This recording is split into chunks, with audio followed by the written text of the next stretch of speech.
Hey friends, this is Tirza of Tirza Motivates, and I am back with your new 3-part series that was birthed out of my event, Beautifully Broken, Achieving True and Total Victory During Life's Unwanted Interruptions. So hopefully you watched part 1 by now and you are ready for the T in part 2.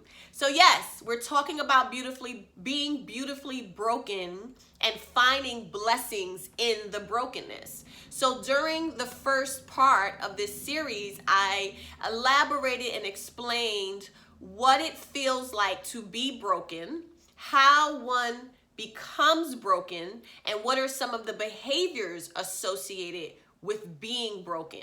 Now, my hope is you had some time to reflect, because reflection allows you to gain clarity for the future. Going back and addressing or labeling something or being able to point at a particular situation in your life that may have made you feel broken is good. The intent is not for you to feel pain and to suffer in the reflection, but to begin the healing journey. Do you hear me? It is for you to begin the healing journey. And that is what we're talking about in part 2, today's piece around being beautifully broken. So we broke down what it means to be broken. Now, what do we do with this information? Well, we get to make a choice. We get to decide if in fact we are ready to deal with it, if we are ready to heal, if we are ready to change our experiences based on the situation that produced the brokenness. It is about whether we are courageous enough and bold enough to confront and face the hurt, the pain, the disappointment, the situation that occurred that produced the brokenness. It takes courage, ladies and gentlemen, to call out what is. It's easy to cover up what doesn't feel good with makeup, a new wig, or some fly clothes. That's easy. But it takes great courage to be able to step out, stand up, and say, I'm tired of feeling broken. I want to be healed. I want to be fixed. So what does it mean to be healed when you have experienced something that I described in part 1 like brokenness? What does it mean to be healed? Well, here is a definition for you of what healing is. It is to become sound and healthy, to mend, to restore, to bring back, to put back, reestablish, and redeem. To be whole again, in peace, fully in peace, matured and well, so that you can serve out your life purpose. Because when you are broken and not fully healed, it's going to be a challenge to do the work that God has called you to do. Because there is learning in your brokenness and in your healing that you're going to pass on to someone else. But that's another topic and another story, and we'll probably get into that during part 3. But I want you to understand what it means to be healed, what it feels like to be healed. Just envision that. Imagine that for your life. A fully whole person, healed and well. Amen. I'm excited just thinking about it.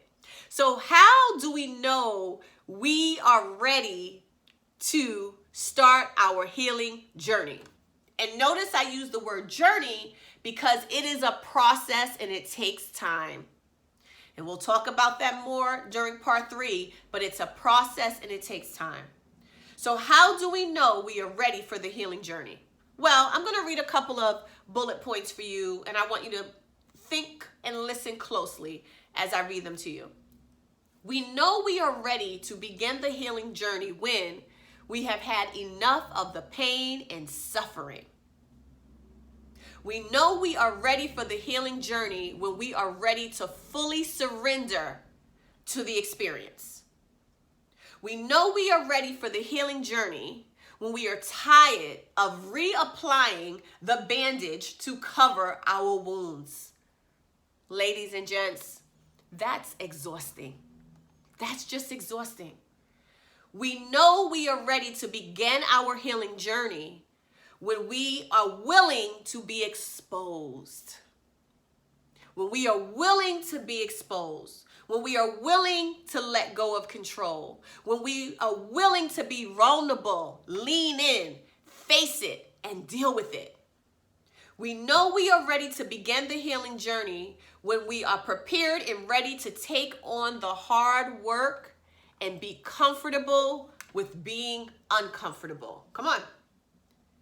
You don't get anywhere in life, emotionally, personally, professionally, even physically, if you are not comfortable with being uncomfortable.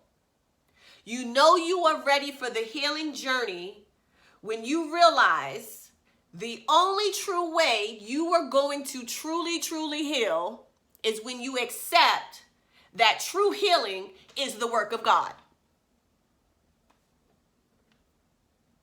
Yes. When you connect your relationship with God to your brokenness and invite him in to do the work in your life, that's when you know you are ready for the healing journey. When you are ready to submit and surrender all of you to the healing process.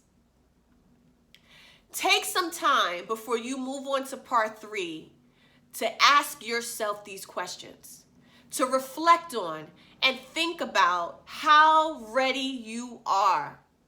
My hope is that you are ready to lean in and do the work so you can become free. Because in the experience of gaining freedom, the skills of confusion and hurt and brokenness, they fall from your eyes and you begin to see things more clearly. You begin to hear from God more often and you begin to get on the path that God has called for you in your life. There is beauty in brokenness. There is blessing in brokenness. There is good news in the experience of brokenness. But you have to make the choice to not sit in the brokenness, but to get out of the brokenness, do the work, and begin your healing journey. And then there is promise for you. There is good for you. There is blessing for you. Oh, my friends, I hope you received this message. I hope it has moved you, and I hope it will have you think about your life and be bold and courageous to begin the healing journey. I love you, and I send you this message with so much love because I desire for you to live your highest level of living. Thank you so much for tuning in. Be sure to check out part 3 where I'm going to give you 4 strategies to support you in your healing journey.